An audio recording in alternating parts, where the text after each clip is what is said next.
মার্কিন যুক্তরাষ্ট্রের স্বাধীনতা বিপ্লবে গুরুত্বপূর্ণ ভূমিকা রেখেছিল গোলপার রিং নামে একটি গুপ্তচর নেটওয়ার্ক। গোলপার রিং গঠিত হয়েছিল দেশটির প্রথম প্রেসিডেন্ট জেনারেল জর্জ ওয়াশিংটনের প্রত্যক্ষ তত্ত্বাবধান ও নির্দেশে।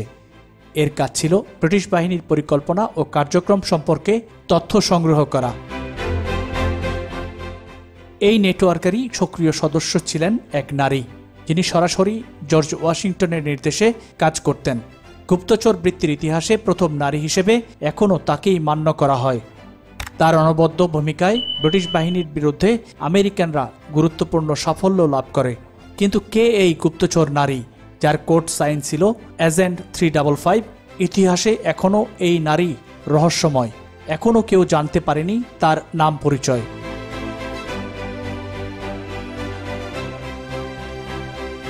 1778 সালে নিউ ইয়র্কে জর্জ ওয়াশিংটনের পরিকল্পনা ও সরাসরি তত্ত্বাবধানে গোলপার রিং নামে একটি গোয়েন্দা নেটওয়ার্ক গড়ে ওঠে। এই নেটওয়ার্কের দায়িত্বে ছিলেন মেজর বেঞ্জামিন ডেলম্যাজ। তিনি নিরাপত্তার স্বার্থে এই নেটওয়ার্কের সদস্যদের পরিচয় গোপন রাখার সিদ্ধান্ত নেন এবং নামের পরিবর্তে কোড ব্যবহার শুরু করেন। পরবর্তীতে কোডের পরিচয়েই পরিচিত হয়ে ওঠেন এই নেটওয়ার্কের সদস্যরা। এই নেটওয়ার্কেরই একজন গুরুত্বপূর্ণ সদস্য ছিলেন এজেন্ট 355।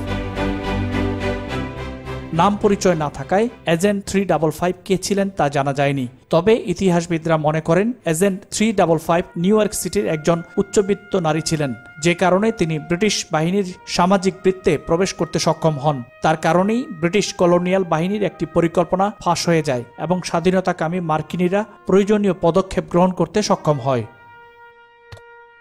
তবে শেষ রক্ষা হয়নি এই নারী এজেন্টের। ইতিহাসবিদরা মনে করেন এই এজেন্ট ব্রিটিশদের হাতে বন্দী হন এবং তিনি বন্দী অবস্থায় মৃত্যুবরণ করেন।